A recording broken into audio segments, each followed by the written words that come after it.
বার্তা এক নজর, সবার খবর সমান নজর। ব্যাংক ধর্মঘটের জেরে সমস্যায় সাধারণ মানুষ। প্রতি সপ্তাহে শনিবার ছুটি দিতে হবে। সপ্তাহে রবিবার এমনই ছুটির দিন। মাসে 4টি শনিবারের মধ্যে 2টো শনিবার ব্যাংক খোলা থাকে। তাদের দাবি, আমরা সপ্তাহে 5 দিন কাজ করব, সোম থেকে শুক্রবার। শনিবার আমাদের পুরো ছুটি দিতে হবে। কেন্দ্রীয় সরকারকে ছুটির দাবি জানিয়ে আসেন বহুদিন ধরে। শেষে কোনো কাজ না হওয়ায় রাজ্যের সাথে জেলার বিভিন্ন জায়গায় সমস্ত ব্যাংক ও এটিএম এর পরিষেবা বন্ধ রেখে তারা কর্মবিরতি করেছেন। এদিন বাঁশবেড়িয়া পাঞ্জাব ন্যাশনাল ব্যাংক ও স্টেট ব্যাংকের ছবি ধরা পড়ল আমাদের ক্যামেরায়। ব্যাংক কর্মীরা সামনে দাঁড়িয়ে তারা স্লোগান দিতে শুরু করেন। তাদের দাবি, কেন্দ্রীয় সরকারকে অবশ্য আমাদের শনিবার ছুটি দিতে হবে। আরও এক মহিলা ব্যাংক কর্মী বলেন, এতে সাধারণ মানুষের অসুবিধা হচ্ছে, সেটা আমরা জানি, আমরাও মানুষ, আমরাও বুঝি। কেন্দ্র সরকার সবকিছু বেসরকারি করে দিচ্ছে। আগামী দিনে সাধারণ মানুষ আরো বেশি সুবিধে হবে। স্টেট ব্যাংকে জিরো ব্যালেন্সের বই হয়, অন্যান্য ব্যাংকে সেটা হয় না। আরও বলেছেন ব্যাংক কর্মীরা। শুনবো।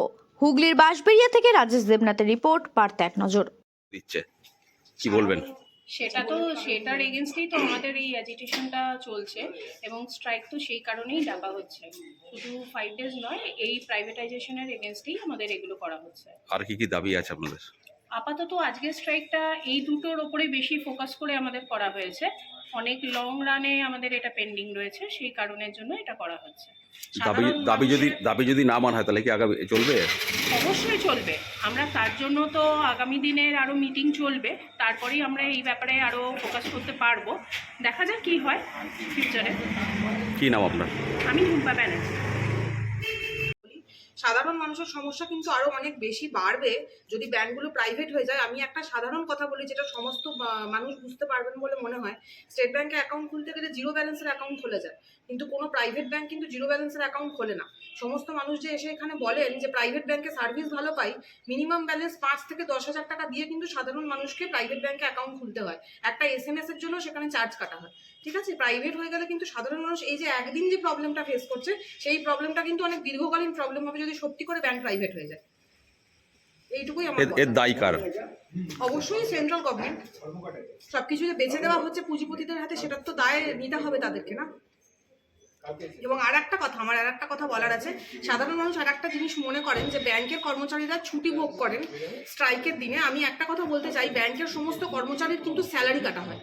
স্ট্রাইক মানে স্যালারি কাটিয়ে আমরা স্ট্রাইক করি। আমাদের এই একদিনকার বেতন কেটে নেওয়া হবে, তারপরেও আমরা এই দিনকে এসেছি স্ট্রাইক করার জন্য।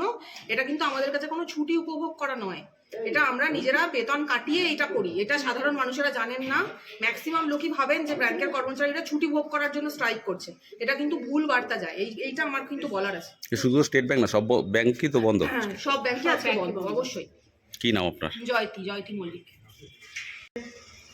এই যে সরকার প্রাইভেটাইজেশনের ওপর জোর দিচ্ছে, এই প্রাইভেটাইজেশনের বিরুদ্ধেও আমরা একটা ঐক্য লড়াই চালিয়ে যাচ্ছি এবং আগামী দিনগুলোতেও চালিয়ে যাব। কারণ এই ন্যাশনালাইজ ব্যাংক সেক্টরটাকে পুঁজিপতিদের হাতে বিক্রি করে দেওয়ার যে একটা ষড়যন্ত্র চলছে, এর বিরুদ্ধে আমাদের এই লড়াই চলছে এবং ধর্মঘটটাও আমরা এই জন্যও করছি। এটিএমও তো বন্ধ রয়েছে। পরিষেবা সব দিক দিয়েই বন্ধ থাকবে, এই জন্যেই ধর্মঘটটা করা। এতে তো মানুষের তো অসুবিধা হচ্ছে। মানুষের শুধু অসুবিধা নয়, অসুবিধা সবারই হচ্ছে। আমরাও মানুষের শ্রেণীতেই পড়ি, আশা করি সেটা আপনারা বুঝবেন যে সাধারণ মানুষ যেমন অসুবিধা হচ্ছে, আমরাও অসুবিধাতেই আছি। কি নাম আপনার? আমার নাম রাজেশ কি? রাজেশ ছেত্রী।